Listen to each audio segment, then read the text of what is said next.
Hello and Happy New Year.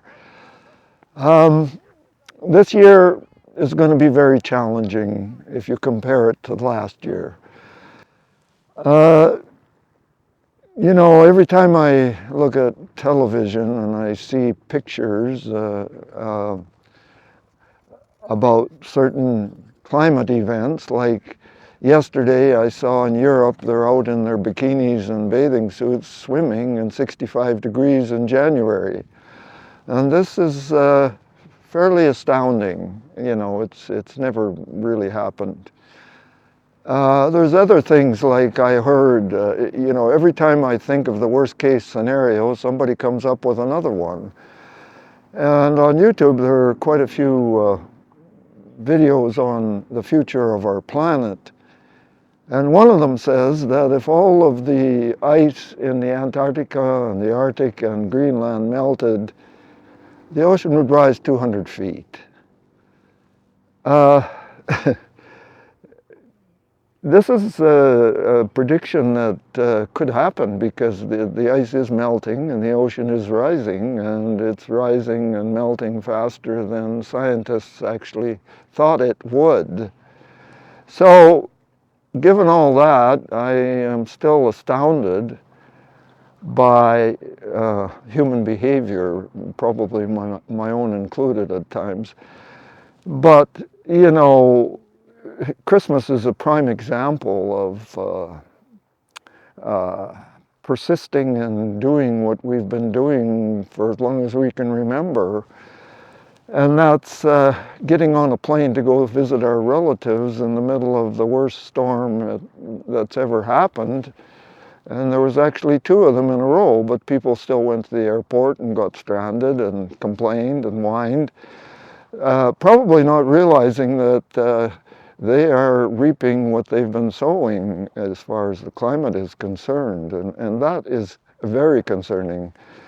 The other thing that is extremely concerning is the buildup of militaries all around the planet. Militaries are the biggest polluters out there. Those warships and planes, they just suck the fuel up. And, to continue on this path is, I hate to say it, but it's suicidal.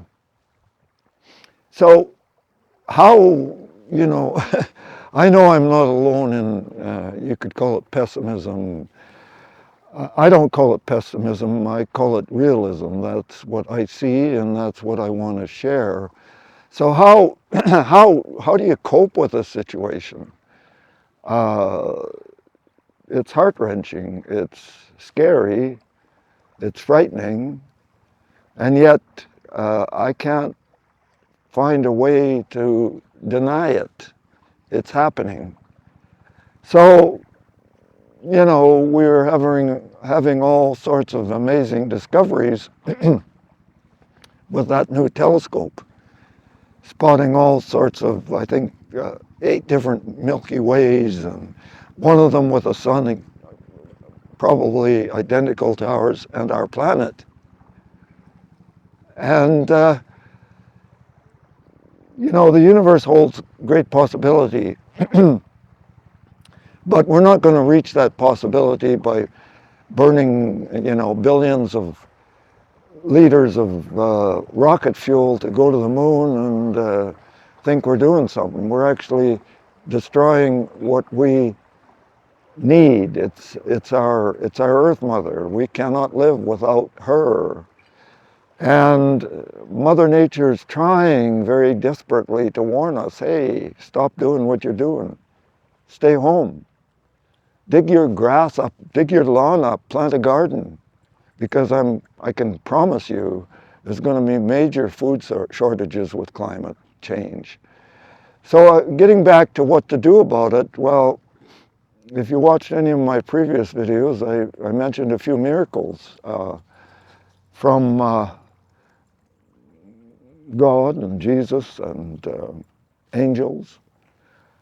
So in order to keep my sanity and keep my equilibrium and keep my somewhat cheerful nature and to even tell the odd joke, I have to have some confidence that there is hope. There is hope in the midst of all of this. The other thing that keeps it all doable is, the awareness is rising rapidly and people are going out of their way to lift up one another, and that's what we have to do, because we can't change what we have set in motion. We can possibly slow it down, but there's no indication that we're making moves to do that. In fact, we're increasing the output. So it took millions and millions of years to change the climate that we have changed in 100 and so years.